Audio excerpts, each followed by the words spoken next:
Doctor, ఇప్పుడు మా అమ్మ పరిస్థితి ఏంటి?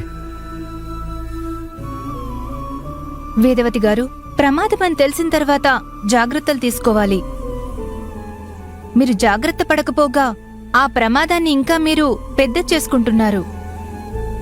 అంటే డాక్టర్, అది ఒక స్థాయి వరకు మాత్రమే మళ్ళీ పాడైపోయిన ఆరోగ్యాన్ని బాగు చేసే అవకాశం ఉంటుంది. ఆ స్థాయి కూడా దాటిపోతే డాక్టర్లు కూడా చేతులెత్తేయాల్సిన పరిస్థితి వస్తుంది. అది మీకు అర్థం కావడం లేదు. మా అమ్మ పరిస్థితి మరి అంత క్రిటికల్గా ఉందా? గతంలోనే క్రిటికల్గా ఉంది, ఇప్పుడు ఇంకా సీరియస్ అయింది.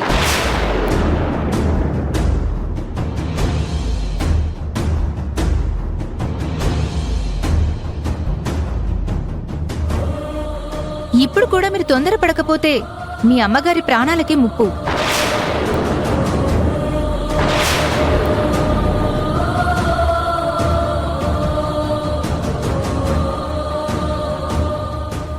డాక్టర్, అసలు మా అమ్మకి ఏంటి ప్రాబ్లం? ఇది సాధారణంగా వచ్చే వ్యాధి కాదండి, చాలా రేర్గా వచ్చే వ్యాధి.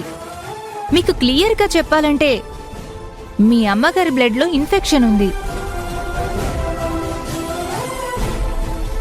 దాని కారణంగా ప్రతి నెల బ్లడ్ మార్చాలి, లేదంటే బ్లడ్లో ఇన్ఫెక్షన్ పెరిగిపోతుంది. దానివల్ల ఇంకొన్ని కాంప్లికేషన్స్ వచ్చే అవకాశం ఉంది. అవన్నీ జరగకూడదు అంటే ఇమీడియట్గా తనకి ఆపరేషన్ చేయాల్సి ఉంటుంది.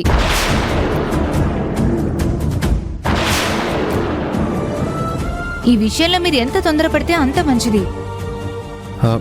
డాక్టర్, ఇంచుమించు దీనికి ఎంత ఫీజు ఖర్చు అవ్వచ్చు? ఇంచుమించుగా 20 లక్షల వరకు అవ్వచ్చు.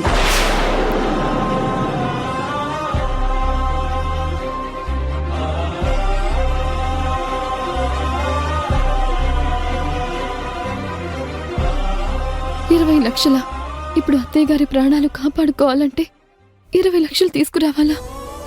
మీరు డబ్బు గురించే ఆలోచిస్తే ప్రాణానికి చాలా ప్రమాదం. మీరు ఆలస్యం చేసినా కొద్దీ ఆవిడ ప్రాణాలకే ప్రమాదం. ప్రస్తుతానికైతే టాబ్లెట్లు రాస్తున్నాను, అవి వాడండి. కానీ వీలైనంత త్వరగా ట్రీట్మెంట్ స్టార్ట్ చేయాలి. ఇప్పుడు అంత డబ్బు ఎక్కడి నుంచి తీసుకురావాలి? మీరిలా కంగారు పడతారా నీరా? నేను మీ నాన్న ఈ విషయం గురించి చెప్పలేదు. ఇప్పుడు కూడా ఈ విషయం గురించి మీరేం కంగారు పడకండి. నా ఆయుష్ ఎంతవరకుంటే నేను అంతవరకే బతుకుతాను. అరే, అలా మాట్లాడదావేంటమ్మా?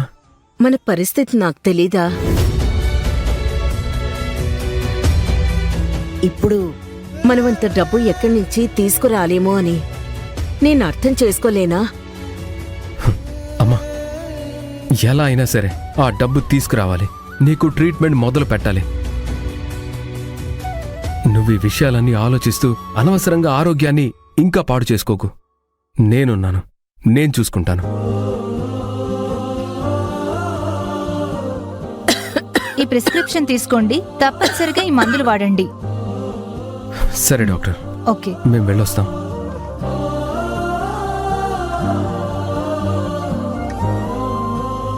అమ్మా,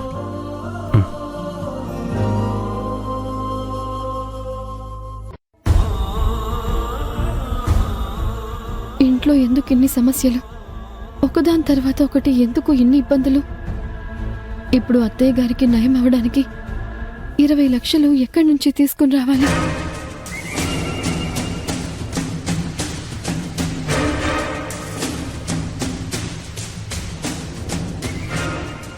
రే రాజు, ఎలా ఉన్నావు? బాగున్నాను రా.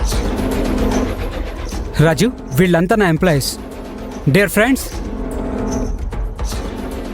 వీడు నా ఫ్రెండ్ రాజు. ఈ రోజు నుంచి మనతో పాటే కలిసి పనిచేయబోతున్నాడు.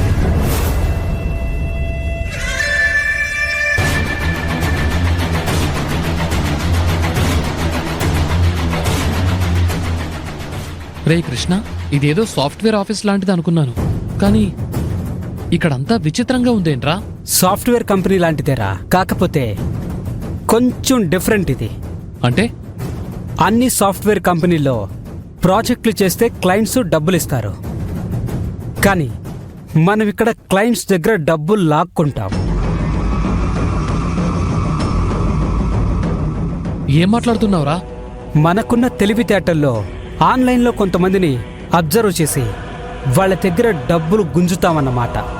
రేయ్, నేను నిజాయితీగా పనిచేసుకునే ఉద్యోగం ఇస్తామనుకున్నాన్రా. నేరాలు చేసే ఉద్యోగం అయితే నాకు అవసరం లేదు. రేయ్ ఆగరా. ఇది నేరాలు చేసే ఉద్యోగం అని ఎందుకు అనుకుంటున్నావు? మరి కాదా? ఒకరి దగ్గరున్న డబ్బులు కొట్టేయడం అంటే అది గొప్పతనం అవుతుందా, దొంగతనం అవుతుందిరా? కష్టపడి పనిచేసేవాడి దగ్గర కొట్టేస్తే అది దొంగతనం అవుతుంది.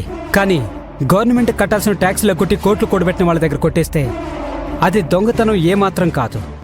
ఎందుకంటే ట్యాక్స్లు ఎక్కొట్టేవాళ్ళు గవర్నమెంట్ని మోసం చేస్తున్నారు. వాళ్ళ దగ్గర మనం దోచుకుంటున్నాం. ఇందులో తప్పే ఉందిరా. అయినా కానీ నాకిది తప్పే అనిపిస్తోందిరా. మనం మోసగాళ్ళని మోసం చేస్తున్నాం, మంచి వాళ్ళని కాదు. అంతేకాకుండా వచ్చిన డబ్బుతో చాలా భాగం పేదవాళ్లకు పంచిపెడుతున్నాం.